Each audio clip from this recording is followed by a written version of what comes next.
All right guys, welcome back to the channel. I'm down here at Barefoot Archery again today, and I am reviewing the all-new Hoyt VTM 34 for 2023.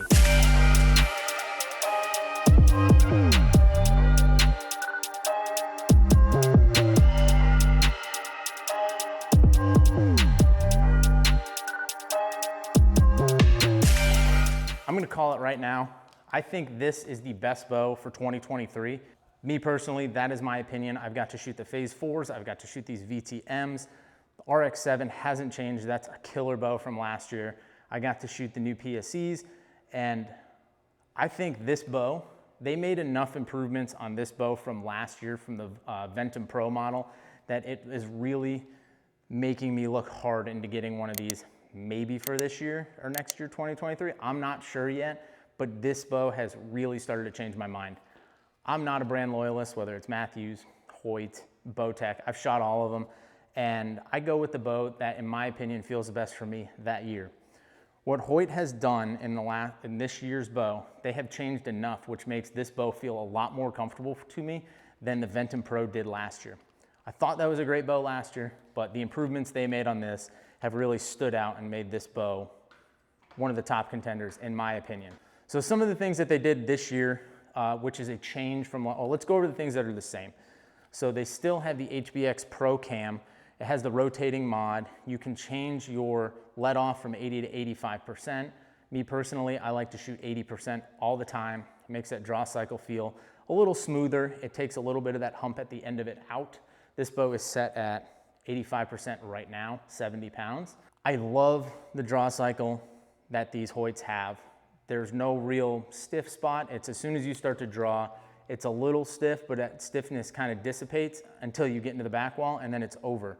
There's no real large hump you have to pull through. So what they did with that HBX Pro Cam last year, and then bringing it to this year, A+, awesome. I really, really do like that.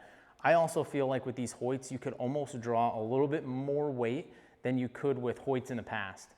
I have an RX4 Ultra, and I could draw easily 5-8 more pounds with this bow with the same amount of effort as I did with my RX4.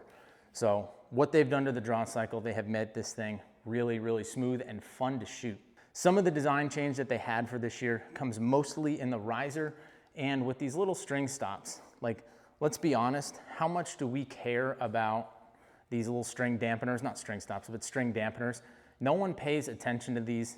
Hoyt put in a bunch of effort this year to make the best string dampener that they could. And I don't know if it's the string dampeners or it's a little change in the riser design, but this thing is better than that Ventum Pro was last year. So some of the riser design changed. The riser itself didn't change too much, but they did make some very unique or special cutouts. So if you're a guy who likes to run that Garmin sight, which I personally don't have a problem with it, I just don't run it.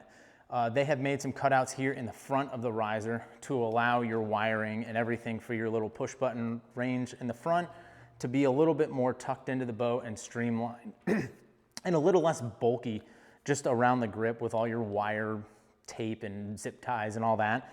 They've just made it a lot cleaner for all of that to come together. If you're a guy who runs one of the inline drop away rests that attaches into the bus cable, you probably noticed that the spine on these bows in the past that Hoyts have, sometimes that cable, especially if you're running it inline on the dovetail, there's nowhere for that cable to go. It's kind of inside or outside of the spine.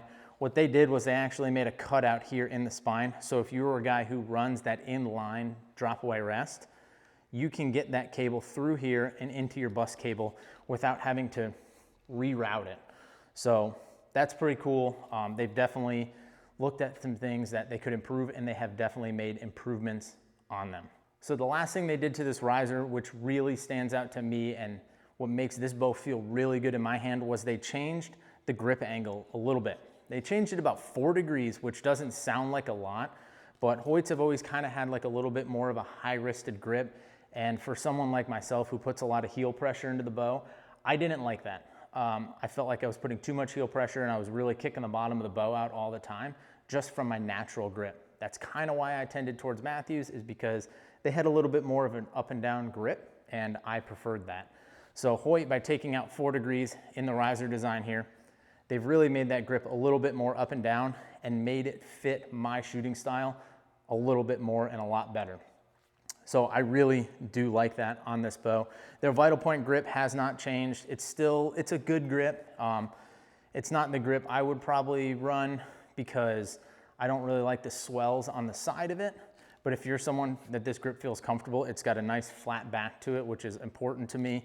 And it feels good. It's not a bad grip. It's just not personally what I prefer. So let's run over the specs in this bow really quick before we get too far into this. This is the Hoyt VTM 34.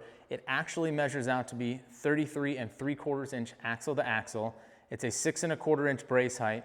Comes in at 4.8 pounds. Comes in draw lengths from 26 to 31 inches, depending on the mod you get. And it comes in draw weights from 30 to 80 pounds, depending on which limbs you select with this bow. This bow comes in at 334 feet per second. Watching some other people review these online and that do speed tests, I personally don't do them right now. Maybe in the future I will. Drop a comment if you want to see me add speed tests into these bow reviews. This bow has really been the closest to their rated speed. They're calling it 334, and it's probably the closest compared to other bows. It has the least deviation from actual speed to what they're claiming it to be. So that's important to me. That means they know what this bow is capable of, and they're not lying about it.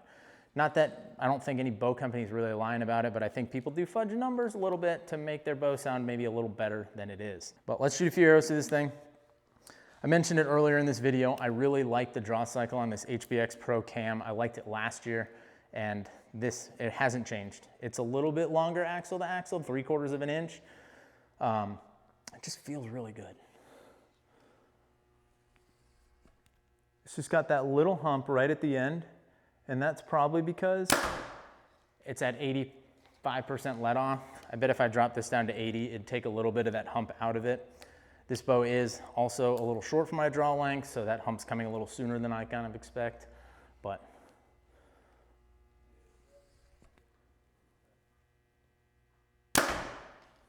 yeah, this thing is an absolute shooter. It's fun to shoot. It feels good in my hand. It feels nice and balanced. Doesn't want to lean one way or really dive forward. I'm sure this little stabilizer on the bottom has something to do with that. Let's try it without it. Thing feels really good, man. I really do like this bow. I'm really gonna have to look into maybe getting one, maybe on the used market. I'm not too sure yet. But if you guys are in the market for a new Hoyt like this VTM 34, head down to Barefoot Archery, see Jesse and the guys located here in Charlotte, and they got these bows on the shelf.